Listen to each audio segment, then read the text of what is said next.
So what I'm going to talk about today is about a discipline-wide rethinking of what architecture is to its very core. That's happening right now amongst particularly groups of academics across Europe, North America, and also in the East. And what's interesting in architecture, and probably will help you understand where I'm coming from when I talk about this rethinking today, is to give you a bit of context about what I do specifically.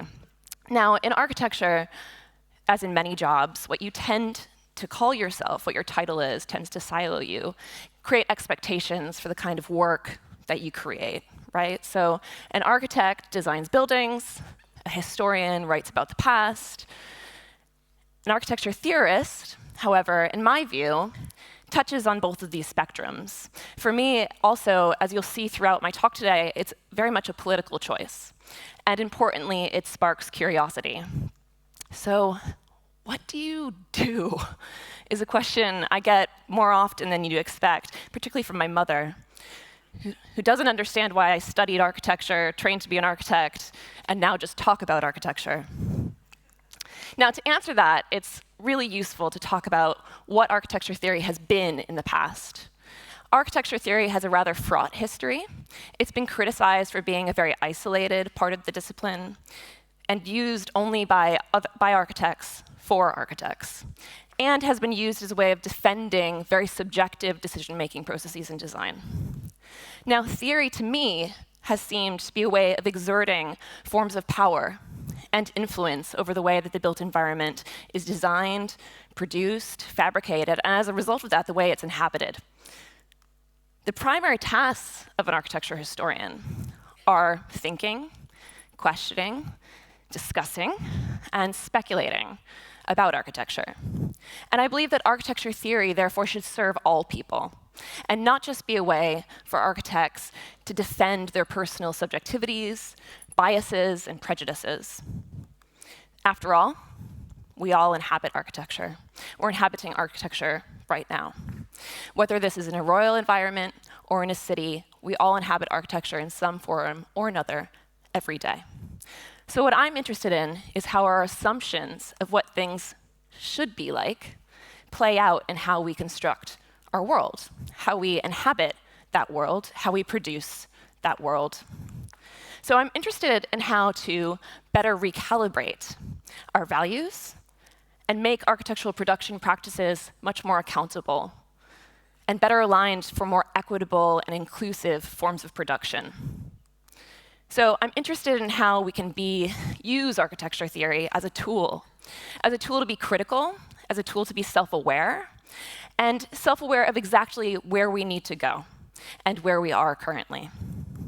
So I align my work, as you'll probably see emerge throughout the talk today, specifically within post-work accelerationism. Now, post-work, in case you aren't aware, is an idea about a vision of society that is beyond work.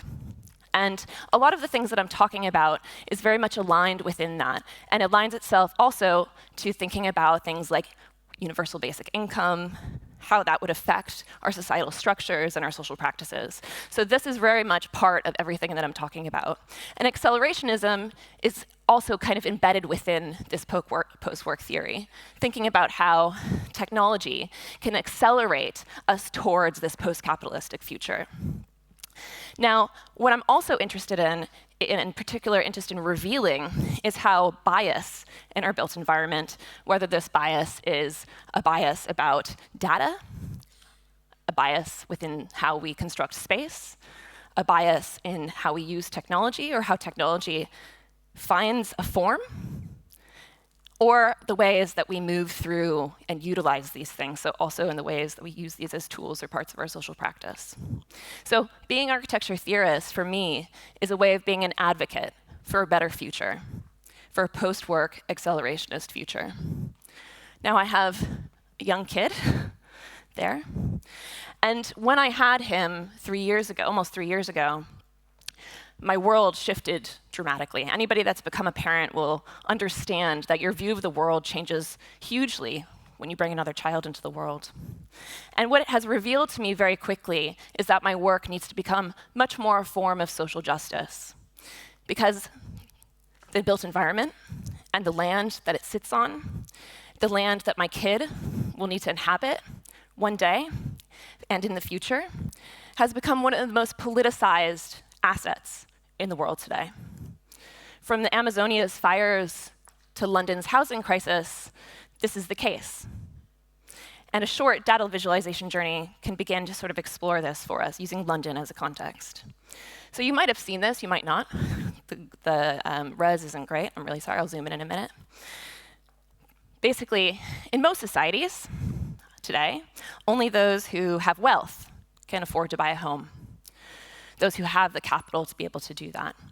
Now, this image is a great example of how capital affects the ways that our cities are inhabited. This is a map of London from 2018, created by a credit brokerage called, alluringly, Totally Money. It's pretty incredible. It shows how much you need to earn in order to purchase a property in London using the tube map as places to locate data.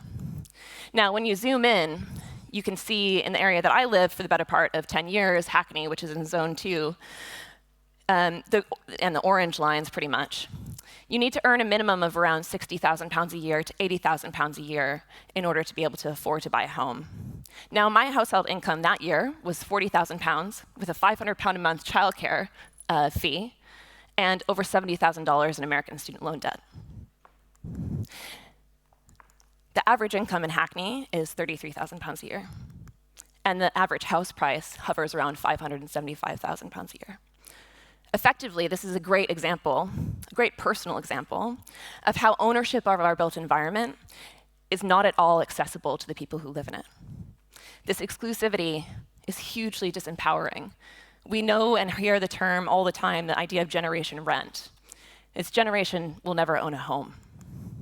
And this is replicated all over the world, from Hong Kong to Sao Paulo to San Francisco, as you can see here.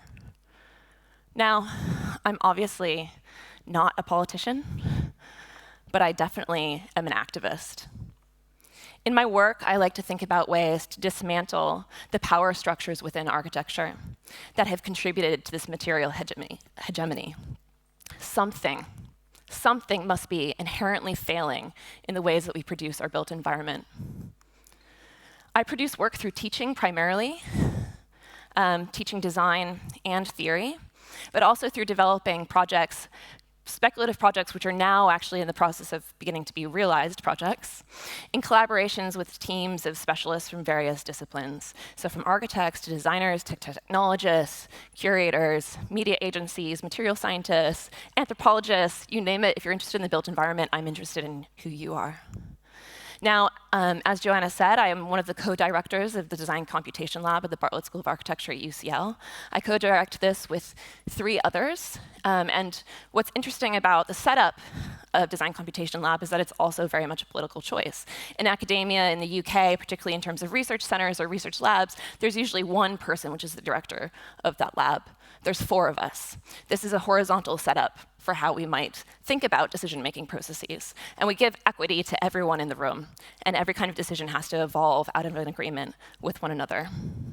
In the lab, we focus on developing primarily experimental design methods to realize the potential of digital and automated technologies and how we can design, fabricate, and assemble the built environment. And I'm being quite specific with the term design, fabricate, and assemble, and you'll see why later on.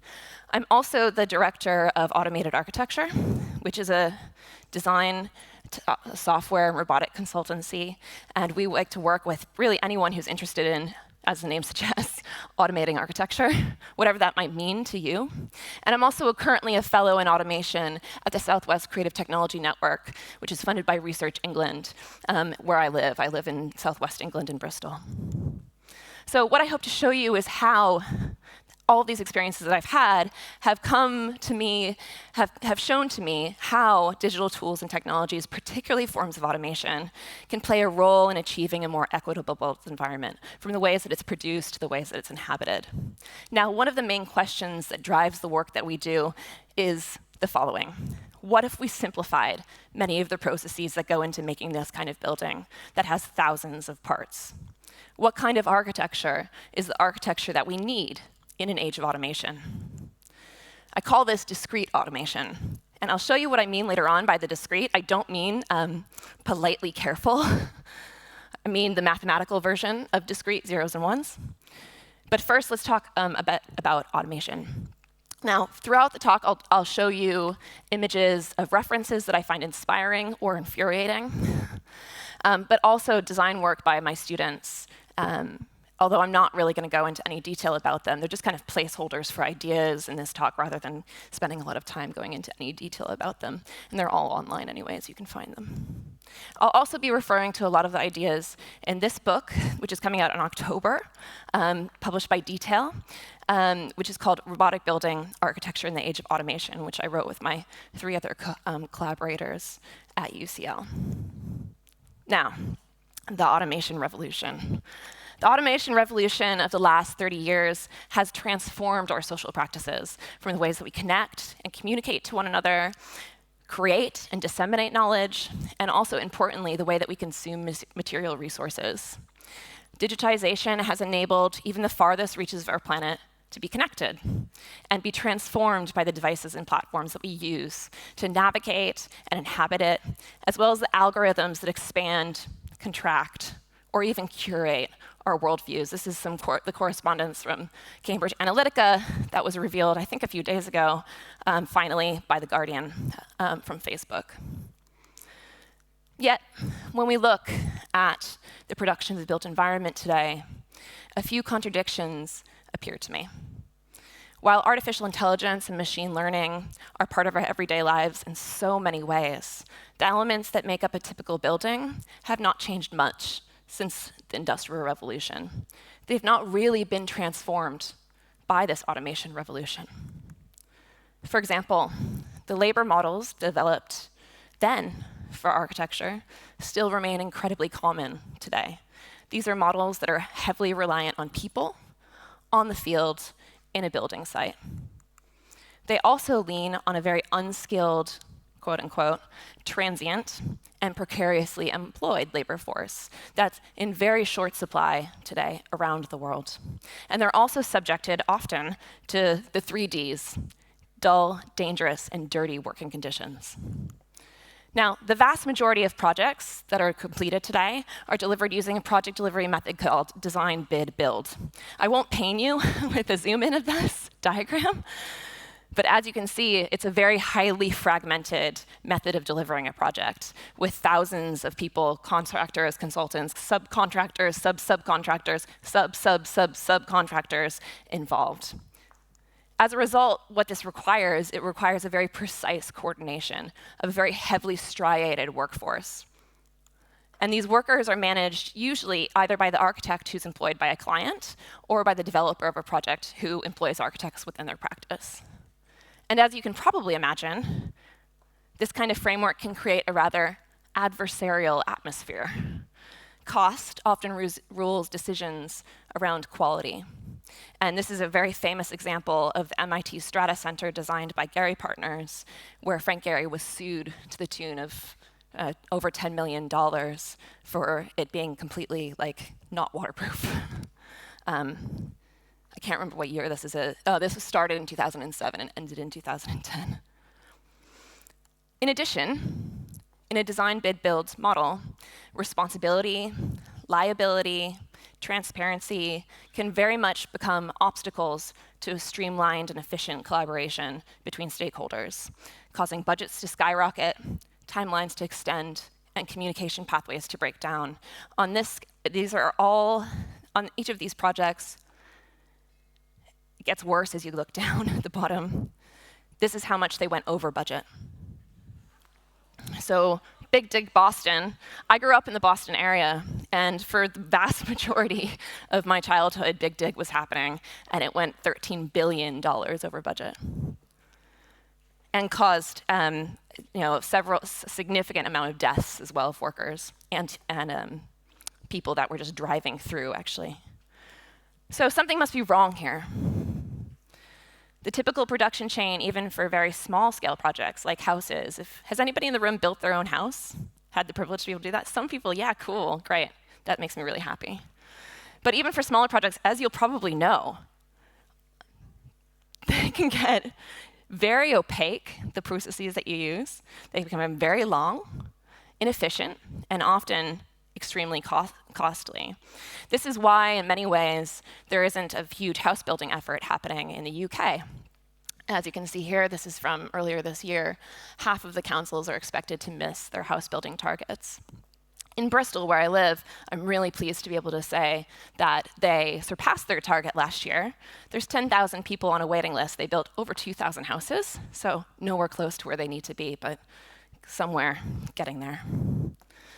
Now, the vast majority of these clients who are doing self-build projects don't have the expertise to fully understand the complexity of the processes that we use to realize any kind of work of architecture, and thus are unfortunately really uneducated on the risks that can make the process inflate in terms of time, cost, and other resources. This is also a very recent news item that I thought was ridiculous, which is Grand Designs. I don't know if you're familiar with Grand Designs. It's very popular in the UK. Kevin MacLeod is sort of like this very famous media figure architect. And this is a house that went over £300,000 on its budget with a starting budget of £60,000. And this is supposed to be an eco house built with hemp. Don't know what went wrong there. Now, the asymmetries that emerge from all of these conditions, when extrapolated to a global scale, contribute to the inequity that we can see across the built environment. So, who has access to specialist architectural knowledge? No one. Just how precarious is the gig economy? Extremely so. The data is really clear. Something is inherently wrong. I believe that architecture as a discipline is overwhelmingly complicit in all of these asymmetries. Despite the precarity in the capitalist market that it operates in, and a desperate need to address global issues such as the housing crisis, our attention is generally focused in the wrong direction. This need for innovation extends from production practices all the way to what buildings are actually made of. The architectural elements that make up buildings that surround us, the slabs, beams, columns, stairs, also haven't changed much since the 20th century. These elements are often extremely rigid, and the ways that they're combined together tend to generally be within the socio-political practices and traditions and expectations of what architecture should be from a very long time ago. Now, some architects, I'm sure, would argue that this is an absurd statement that I'm making. And I think that they're right, but only when we look at design and the design tools in particular that architects use. Certainly, the discipline has moved beyond using the tools that were used in the drawing board factories of the 20th century.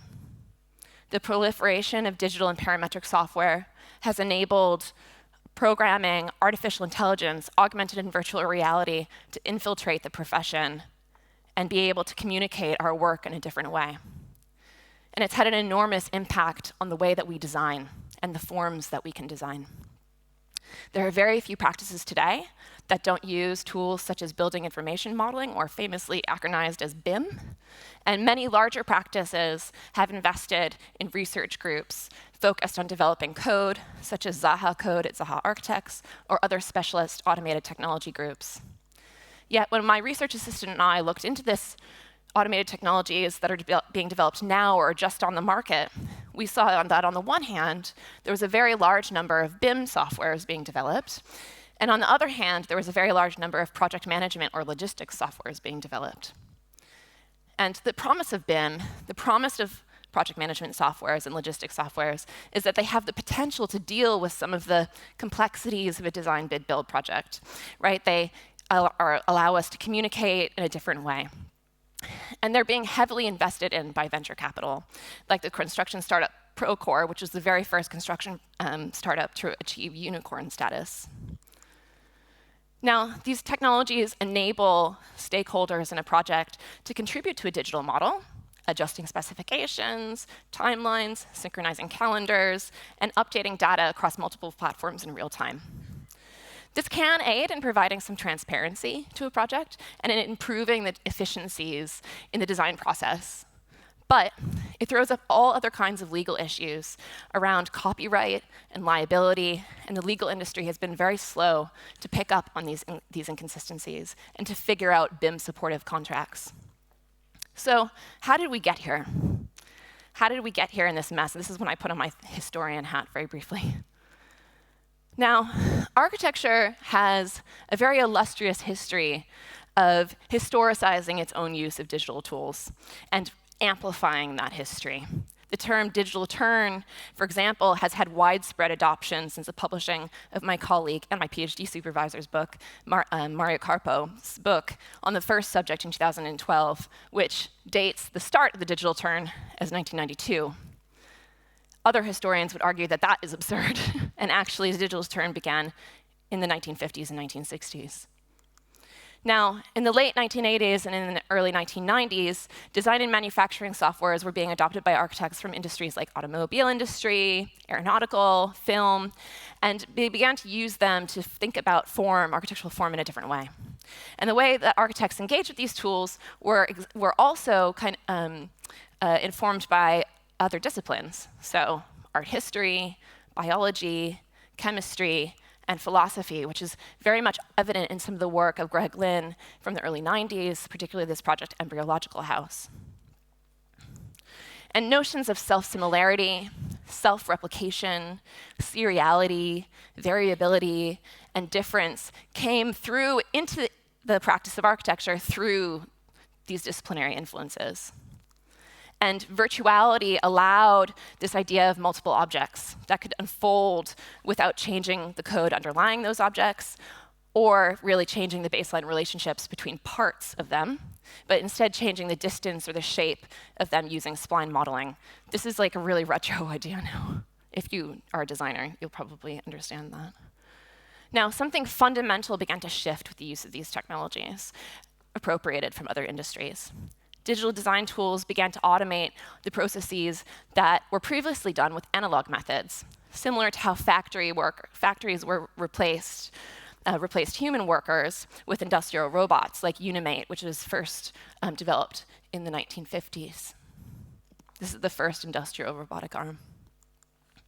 And the use of animation software, like in this project, the Port Authority Triple Gateway project by Greg Lynn, enabled architecture to be understood as being acted on by a series of changing forces. So for example, in this project, the behavior of flows of people. And this would affect the form that would come out of all of these forces. It also allowed us to think of architecture as embodying a sense of network relationships, data, and in a continuous state of change, flux, and adaptation. And the term digital architecture became a tool used to describe the work of these architects. And in the 1990s, these digital architects began to win very large commissions, such as Guggenheim Bilbao by Gary Partners, Foreign Office Architects, who won Yokohama Port Terminal competition, or the Mercedes-Benz Museum by the Dutch practice UN Studio. And these kinds of projects, particularly Guggenheim Bilbao, really brought digital architecture to a wide international audience.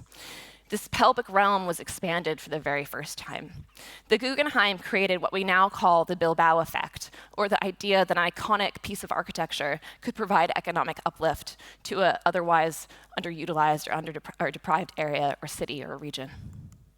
Now, what's obvious to me now is that this emphasis on iconic architecture meant that in the 2000s, digital architecture settled into a kind of digital neo-formalism, privileging things that were subjective, symbolic, aesthetic, effective, and representational. While the digital tools that people were using in parametric softwares allowed multiple inputs from the environmental to the spatial to the structural to the contextual to be coded into form, this digital approach wasn't extended to construction. You can see here, this is Zaha Architects' Hadar Center, where you can see a very straightforward 20th century building wrapped in a really complex exterior. And as a result of this, there's a discontinuity that kind of emerged between the ways that architects designed with digital tools and the ways that those designs were realized. These curvy, complex architectural forms needed to be post-rationalized in order to be constructed using the available techniques, tools that hadn't really changed since the Industrial Revolution, and were the available technologies in construction at the time.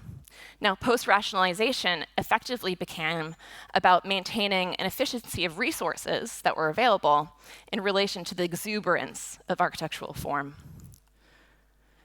These complex, curvy forms and the problems that they highlighted was described really brilliantly by the MIT assistant professor Schuyler Tibbets when he said the following: "Architects have collectively pushed the boundaries of mass-customized complexities, producing thousands of unique components requiring thousands of connections that demand hours, days, months, or even years of manual assembly.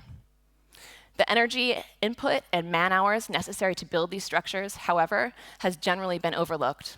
They have been celebrated with impressive simulations, beautifully nested cut sheets, videos of CNC machines running 24/7, and stunning photographs hiding the assembly problem. As a result, there was a discontinuity between the way that architects design and the way these things are realized.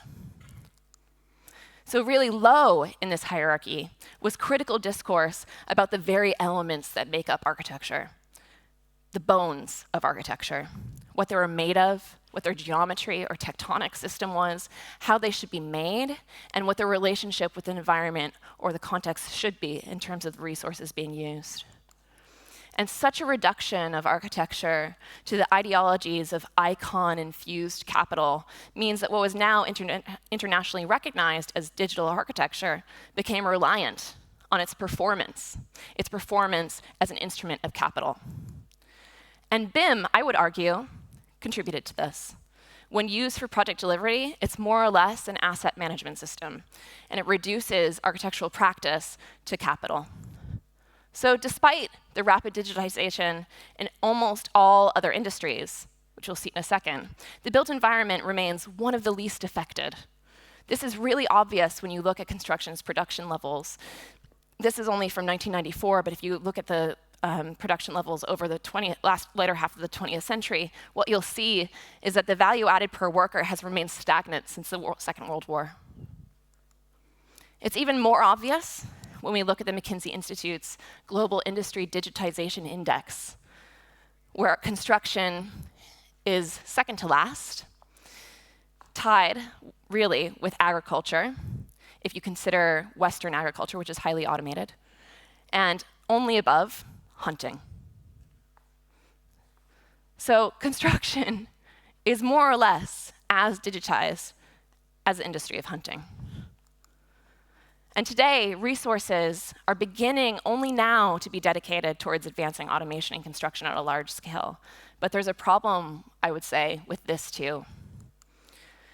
Real innovation in architecture and construction requires a very critical rereading of architectural culture. And Nick Cernick explains this really well in his book, Platform Capitalism, when he writes that phenomena that appear to be radical novelties in historical light reveal themselves to be simple continuities. And in my work, what I'm trying to do all the time is to acknowledge and become aware of what are those tools, technologies, and practices that are simple continuities in real time, not in historical light. And this is very important because investment in the built environment today is coming more from tech and real estate corporations rather than the state. Co-living companies have become London's biggest office occupier and leaseholder. Other platforms in their process are becoming property developers. And as T.F. Tierney has written, Google Sidewalk Labs in Toronto signaled a shift from the citizen as citizen to the citizen as a consumer. And it's clear to me, without urgently providing innovative alternative solutions, collectively we're taking great risks. Now, movement towards automation of labor in architectural design and construction tends to be approached in a kind of revivalist Taylorism. And what I mean by this is that human labor is often replaced by single task forms of automation. And by automation, just to be clear, I mean robots. A great example of this, and of Cernak's simple continuities, is the bricklaying robot SAM by Construction Robotics, which was launched in 2016. And here you see the construction robot, Sam the construction bricklaying robot, laying bricks, and behind him you see the trail of the manual laborer who's now been reduced to someone who just swipes away extra mortar. And this is really no different from visions of the future about robotic technology from the early 1900s. Like this postcard from Bill Lamard's series, The Year 2000 from 1910, where you have single-task robots doing the jobs of what would have been laborers. And I find it incredibly odd that our world has changed, yet our vision for the built environment and its production hasn't. There's such a risk-averse climate in architectural production that this risk aversity almost entirely subsumes innovation that thinks beyond what I call labor replacers, like that one. These technologies, oh, it should play. Oh, that's not playing. There we go, good. This is an autonomous construction vehicle by Built Robotics.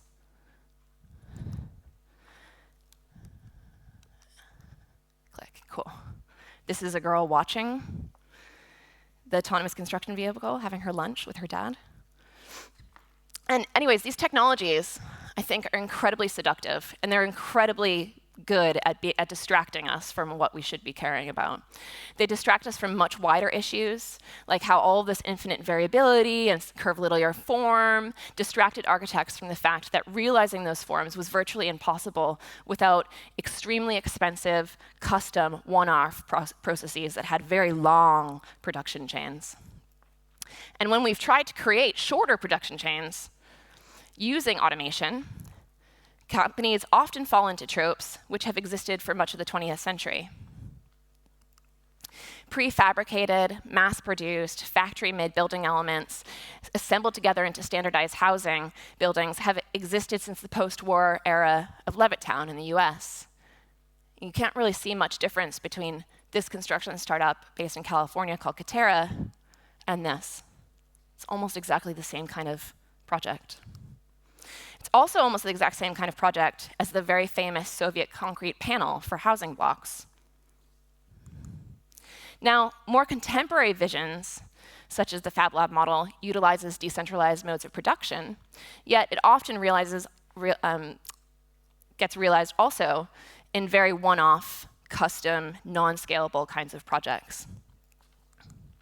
In the political sphere, also, digital architecture has libertarian politics as its most public representation, from the indifferent use of slave labor to the demolition of social housing, both perpetuated by Zaha Hadid on one hand and her right-hand man, Patrick Schumacher, on the other. This is, as you can probably imagine by now, antithetical to myself and to many of my colleagues. Many of us were brought up in a generation of digital literacy, but also in the era of the Anthropocene, where we understood that we're part of a much greater ecology of both nature and artifice. So instead of falling stray to the more homogeneous, striated, segregated, and inequitable world that all of these kinds of processes produce and promote, I believe architecture should be working towards forms of processes, of digital and automated technologies that can facilitate and promote practices of equity and heterogeneity. So here is where the discrete comes in. This is an image, this is a real video, not a fake video. This is a real video of the Ocado warehouse in Hampshire, fully automated Ocado warehouse. And I think it's a really fascinating example.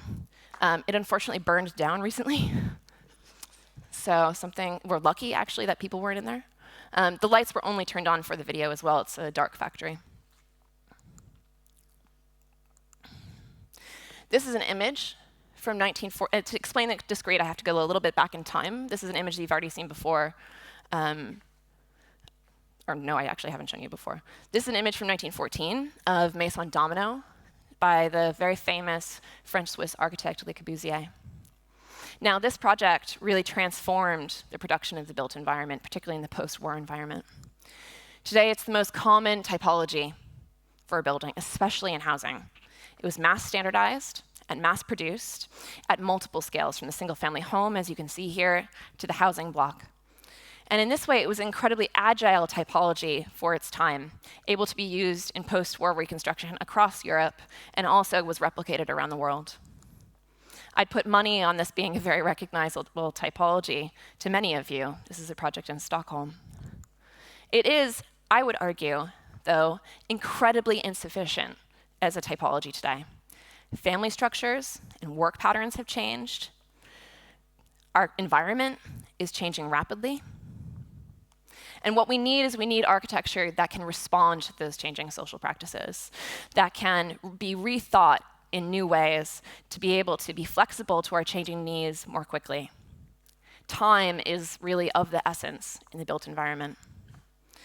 This typology is also incredibly resource intensive in terms of materials and energy. Now, a study of Chinese residential buildings showed that using concrete for this typology emits over 45% of all carbon emissions for building materials, and consumes over 35% of energy of all building materials. So we need to rethink what a more less resource-intensive architecture might be like. Buildings really need to be much more flexible and agile to accommodate for changing needs or requirements over time. They need to be more resilient, have longer life cycles, and at the same time have a much smaller carbon footprint. And the technologies of digital mass customization make it so that we no longer have to think of space as being constructed as fixed elements or objects. The possibility exists for end users' needs to be embedded more into the way that spaces are produced, shaped, used, and this goes far beyond what was previously offered by commercial techniques of customization or personalization, which oftentimes results in this kind of product that focuses primarily on aesthetics or how things look rather than how things function. And with discrete thinking, I would argue that we can move away from top-down post-rationalist thinking of the earlier generation of digital architecture, and by abstracting architectural elements that we design away from the traditions of the 20th century. Instead, we can think of architecture as being much more bottom-up through part-to-whole relationships rather than top-down whole-to-part relationships. And I'll explain what I mean in a second. Now, there's a very rapidly growing group of us, architects, including myself, that believe that digital architecture that is to come is one that is discrete. And the reason why we assign digital and discrete together is we believe that architecture has really never been digital. But in this model, in a discrete model, we can take an architecture that was digital, which is the second line, and actually really think of architecture as being comprised as digital data, or zeros and ones. This is a diagram by my colleague, Gilles Retson. Discrete architecture emphasizes part-to-whole relationships, and it uses fewer building elements that then allow for a large number of possible outcomes. And this is where my student work comes in. This, what we argue, enables architecture to be much more open-ended, scalable, and versatile. And it becomes a framework for design that can have specificity embedded into it through the way that it's used, the way that it's produced, rather than through an aesthetic. Discreteness has emerged very specifically from research on digital materials. And this is the kind of history that I use to talk about the discrete, but there's others as well that look at something called myriology, which is the study of part-to-whole relationships in philosophy and mathematics. But digital materials is something that emerged out of work at places like the Center for Bits and Atoms at MIT. And a really easy and clear way, I think, to describe digital materials is it having properties very similar to Lego. The work of the researchers at the CBA have defined digital materials as, quote, a discrete set of parts, reversibly joined in a discrete set of relations, orientations, and positions. And these attributes allow for architectures to be disassembled and reused rather than just disposed. Discreteness allows for a set of building elements to be contextualized, assembled, and decontextualized, disassembled, and recontextualized, assembled in multiple different ways. Here, this is an example of a project that one of my students, Ivo Tedbury, did in 2017, where he designed a single building element. This is very early days of the Discrete. Single building element that could do everything that Maison Domino did, but for much less material resource intensive production. So the idea of the Discrete is that a set of building elements, of self-similar building elements, can be used for different functions and scenarios according to different needs. And here, I think we can see that a single part that's made of a more sustainable material can be combined in a number of ways to create all kinds of building elements. And this understanding of architecture is a result of a crisis of objectivity. That is a term that my colleague Daniel Kohler has used to describe it. And it's also really a crisis of architectural syntax. What we've realized is that the language that we use to design with in architecture is insufficient today in relationship to the socio-political environment. So digital architecture ultimately really requires a new ontology of built space, one that allows for a different and less biased understanding of the ecology and relationships between things. The relationships between individuals, society, and nature should not require or be enforced or determine hierarchies between parts, but instead these should emerge over time through the idea of accumulation, seriality, and recombination. And the prototypical and slightly generic nature of discrete set of tectonic building elements enables heterogeneity, enables the heterogeneity of contemporary life to impact and inform the realization of architecture. In this project, my student Osama designed a discrete kit of lightweight molds out of EPS foam that are used to assist in a quick initial deployment on sites that are often unused or underdeveloped, such as sites that are being banked by land developers. End users in this scenario could attach their components onto one another, enabling this kind of renegotiation of living space over time by rotating the pieces in a discrete set of ways. And then casting the molds adds a degree of permanence, but more importantly, really requires a consideration of how the building will be used over time, how it might be adapted, how it might need to be expanded, or how it might evolve in terms of the whole building. And what we've found in a discrete approach, this dichotomy that I was talking about between the way things are designed in the virtual world and the way things are realized in the physical world, becomes much smaller. It's not so long anymore and distanced. The methods and processes of design, fabrication, and assembly can become much more streamlined, as a very precise virtual environment can replicate the exact imprecise physical environment in real time and adapt to its changing needs as well.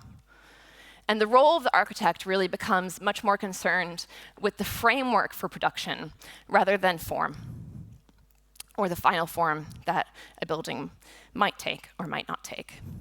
Instead, in this framework, we're able to engage with this overarching economic, social, material, and technical framework in which architecture is produced. So we're really shifting here from a consumer model, not that way around, a consumer model to a prosumer model for all stakeholders in a project, and not just the architect, not just the developer. Now, this is not essentially a new idea. Discreteness has been around in many ways for a long time. There were experiments in the mid-20th century with people such as Jean Prouvé with Maison Tropicale, which on reflection was a very colonialist project, or Walter Siegel's method for self-built housing, primarily in London. And there's many others that have been involved in this kind of project of thinking about tectonic relationships between parts.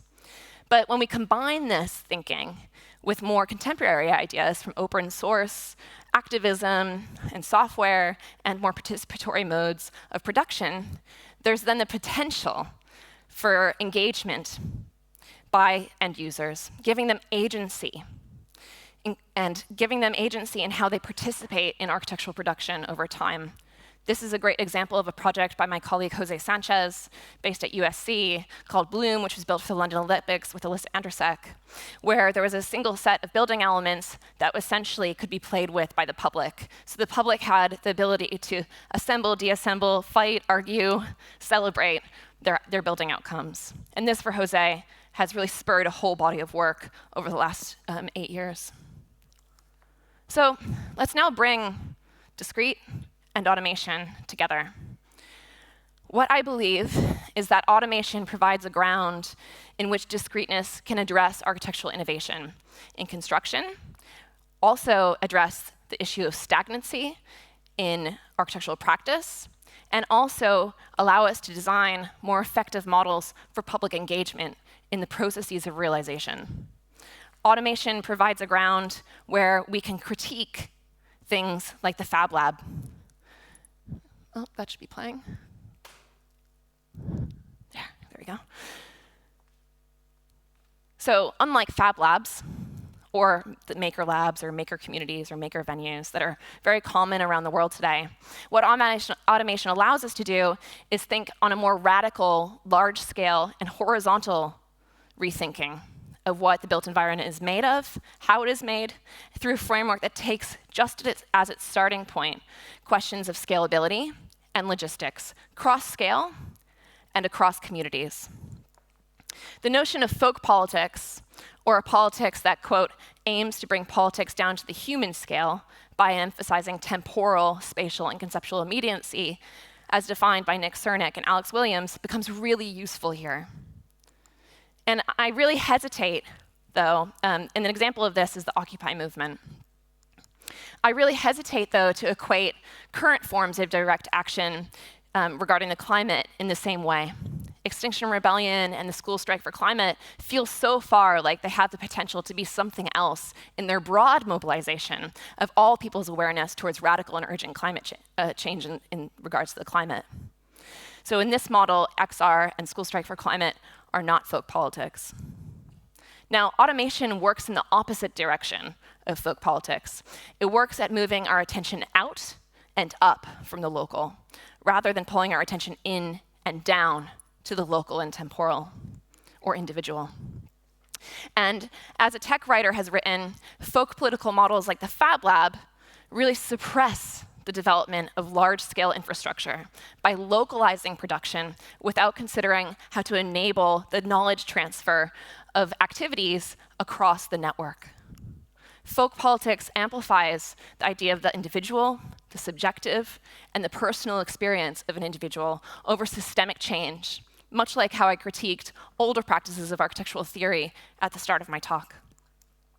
Automation, I believe, can really differ from these models in its ability to engage with wide audiences and deal with complex logistics, which is very important. Now, of course, we see automation today in the hands mainly of private corporations. But what if this was to change? What if we were to imagine an architecture for automation? In the work we're doing in DCL and AUR, the acronym for automated architecture, we attempt to bridge this automation gap in between how we live and how we produce the built environment. The research that we do combines the generic and open-endedness of the discrete with the scalability and accessibility of automation to allow us to really speculate on how to catalyze labor's obsolescence or new forms and frameworks for labor that are aligned to other types of society, like a post-work society. And we have, alongside our students, developed multi-scale robotic production chains for automating design and assembly of buildings that are both socially engaged and disruptive. And in our projects, which we are mainly designing currently through development of live platform-based architectural systems, the end users that we work to serve have a direct role in the way that their built environment is. To this end, we have developed novel fabrication and assembly methods using industrial and modular robots, as well as platforms for logistical coordination between architectural elements on a large scale.